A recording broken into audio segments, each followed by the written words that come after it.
Hello out there, comic book lovers. It is Friday. So you know what that means. I'm doing my Friday night reviews. I am going to take three comics from the previous Wednesday, so the three what I thought were the best, and do a review of them. And then I'm going to take the one that I liked the least. Doesn't necessarily mean that it's bad, but it's the one that I liked the least. And check it out.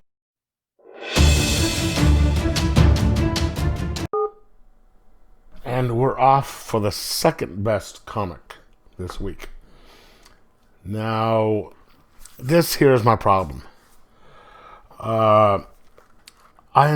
This was like three different stories in one.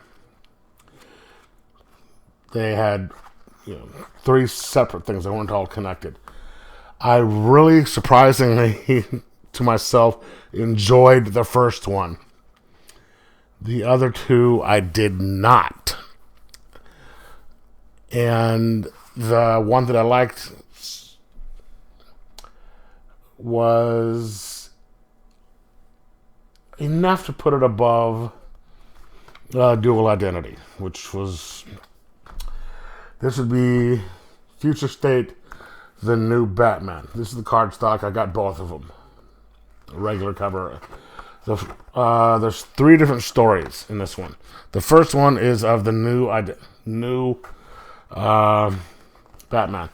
It is written by John Ridley. Sorry about the light here.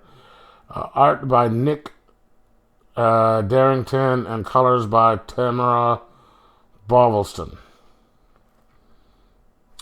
And I think all three of them are written by the same group. So the first one is of the new Batman. Now, in Gotham City, it's martial law. You have all these drones flying over. If you are a mask, you are going to be shot on sight.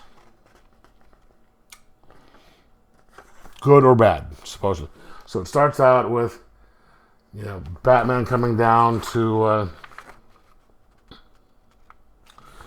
there's some dude going around, and you think this might be the protagonist, but it turns out that he's a rapist. Batman comes down, takes him out, and then you have all the group, the enforcers coming after Batman. This is... The art and story is a little reminiscent of Frank Miller's Year One. But you have like a total dictatorship over Gotham, and we do not know who this new Batman is. You have the Fox residence right here with a couple of... I don't think this is Lucius Fox's kids. It might be his grandkids.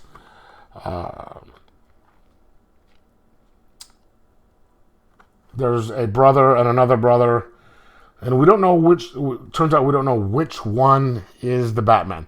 Both of them have, periods where they're like, "Oh, I've been off. I've been up late. I've been out doing things." Buddha, and the sister's in the hospital. And then you have a gang here who are basically modeling themselves after Bane. And they're trying to recruit a couple of kids into their gang. And then you have some cops, conversations between the cops of, one of them used to be a big fan of the masks. Now they're not. He's retired and all that. I like this a lot more than I thought I would have. So it leads up to, Batman saving the kids, and leaves off without you knowing who he is. Okay, then we have a little story version of The Outsiders. You have Katana working on the outside of Gotham, because Gotham is blocked off, and I'm assuming that's where they're getting the phrase "the outsiders" from, because this is kind of an outsiders thing. You have Katana working against, and you have the Signal, Duke, trying to get some people out of the city, away from the big, big bad group of people, and meets up with Katana, and there's some issues between them, and she's looking for like a weapons cache, and it's up against the main bad guy, or one of the main bad guys from the latest edition of Batman and the Outsiders. The cybernetic soldier dude.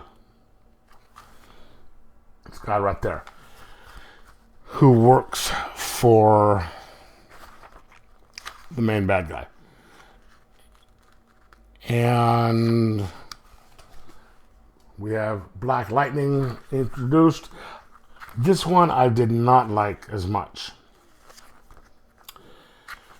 And then we have a new story with the Arkham Knights. I think the daughter of the guy who was running Arkham Asylum is leading this group of people to fight against the rulers of the city.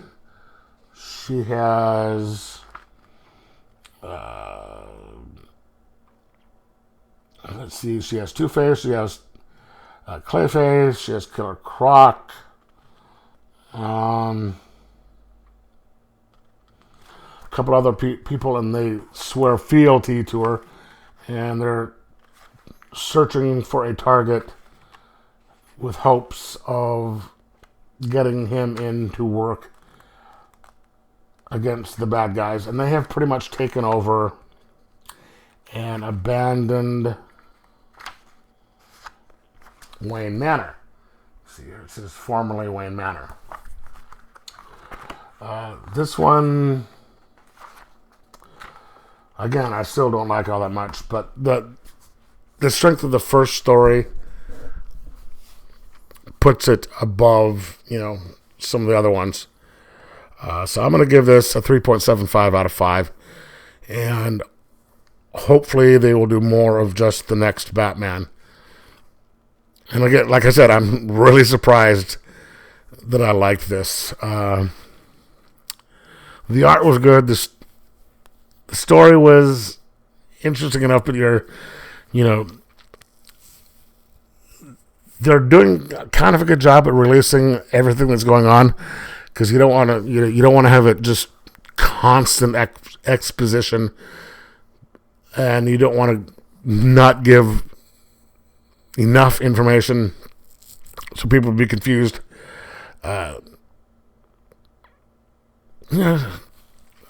it also has to be interesting, which that is the first one. The other two I could do without. So, like I said, 3.75 out of 5. And it's up to you to figure out whether you want to get it or not. But anyway, let me know if you picked it up. What did you think? And let me know in the comments below. Like, subscribe, and enjoy your comics.